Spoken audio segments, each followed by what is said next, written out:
Shivering in cold for days, he rescued the albino alien hatchlings. The storm had lasted longer than any on record. The outpost meteorologist had warned of violent polar currents sweeping to the northern ridges of Gliese for B, but no one had predicted this. The howling wind that cut through bone, the ice sheet splitting like glass under invisible pressure, and the blinding snow that made day indistinguishable from night. Ethan Cale pressed his back against a jagged rock face. His visor fogged from both his breath and the cold. The thermal regulator in his exosuit struggled, flashing yellow warnings across his display. Temperature critical. His rations were nearly gone, and the storm was starving him of both warmth and hope. But turning back wasn't an option. Somewhere ahead, beyond the fractured fields and buried beneath the snow, lay the nest. He hadn't meant to find it. He had stumbled upon it when his scanner picked up faint life signs 3 days earlier while searching for salvage from a crashed survey craft. He had expected frozen corpses or malfunctioning drones. Instead, he had found them. Tiny, pale creatures, their bodies trembling against the wind. Hatchlings. They were unlike anything the outpost xenobiologists had documented.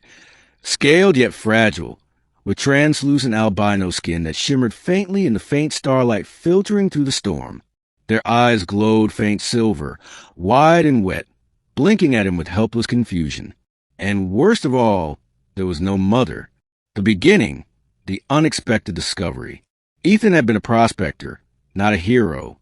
He mined ice veins and scavenged the wreckage of crashed drones for spare parts. Survival had never been about noble causes. It had been about credits, food, and living one more day in a hostile alien wasteland. When he first uncovered the nest, his initial instinct had been to walk away. The hatchlings were not his responsibility. He had no resources to care for them, barely enough to care for himself. But as he lingered, watching their frail bodies twitch in the cold, something primal stirred in him. They had cried, not in words or sound, but in a rhythmic hum, a frequency so low it rattled in his chest. Their desperate plea vibrated through his bones like sorrow itself. And in that sound, Ethan heard loneliness. He knew the taste of it too well. He remembered nights back on Earth, after his father had vanished into the endless wars. He remembered the hunger, the nights shivering in unheated shelters, the way his mother had rocked him until she collapsed from exhaustion. He remembered the silence after she was gone. The hatchling's hum was the same silence trying not to be. That night, instead of abandoning them, Ethan had wrapped his thermal blanket around the nest. He fed them the only thing he had, melted snow infused with nutrient paste from his ration tubes. They drank it greedily, their tiny tongues flicking like flames against the ice. And so he stayed. The storm trapped him, and the hatchlings bound him. The middle, days of shivering and survival, the days blurred together, marked only by the dwindling contents of Ethan's survival kit and the growing strength of the hatchlings. There were 5 of them, each distinct despite their shared albino pallor. One was bold, crawling out of the nest first, attempting to bite his glove with needle-like teeth. Another was timid, refusing to move until Ethan coaxed it with warmth from his palm. 2 others stuck together constantly, their bodies coiling like twin vines. And then there was the smallest, whose faint hum barely resonated. Ethan feared it wouldn't survive. He built a makeshift shelter by hollowing a pocket beneath the snowbank and reinforcing it with shards of crashed hull plating. It wasn't much, but inside, his body heat and the weak power cell from his portable heater created a fragile pocket of life. The hatchlings huddled against him at night, their scales cool against his chest, their hum soft and steady. Ethan shivered through it all.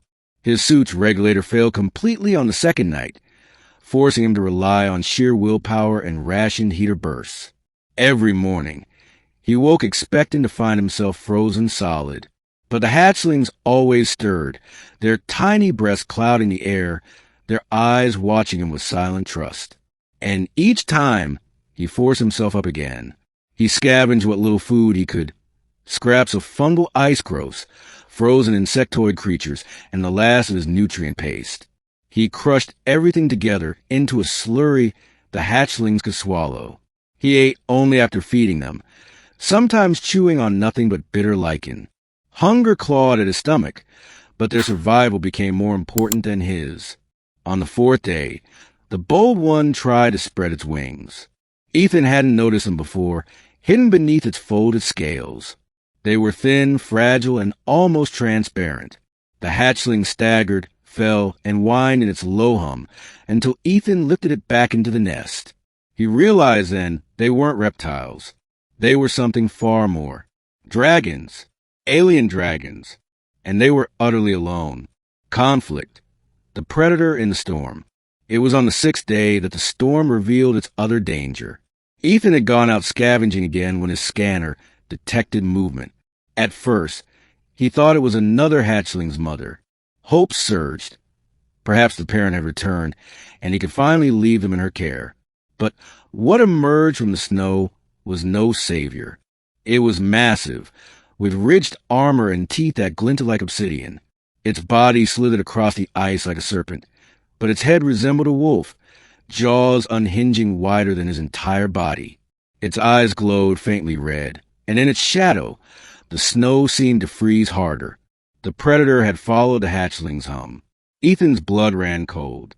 He had no weapon beyond his plasma cutter and a flare gun, tools for mining, not hunting monsters. But behind him, buried beneath the snowbank, 5 fragile hatchlings waited. He couldn't abandon them. So he stood his ground. The predator lunged, faster than he expected. Ethan fired the flare into its mouth. The explosion of light blinded it briefly, but the beast roared and swung its head, hurling him into the ice. His ribs cracked. Pain lanced through his body, but he rose. He had to. Activating the plasma cutter, he slashed at its side. The tool burned deep, hissing through alien flesh. The beast recoiled, blood like black oil spilling across the snow. Enraged, it charged again. Ethan thought he was finished, until the bold hatchling crawled out of the nest. Its tiny wings flared, and for the first time its hum rose, not weak but piercing, vibrating the air. The others joined in, their combined resonance forming a chorus. The sound rattled the predator, staggering it backward. Seizing the chance, Ethan drove the cutter into its eye. With a final screech, the monster collapsed, its massive body stilling as steam rose from its wound. The snow fell silent again. Ethan staggered back to the nest, clutching his ribs, his body shaking.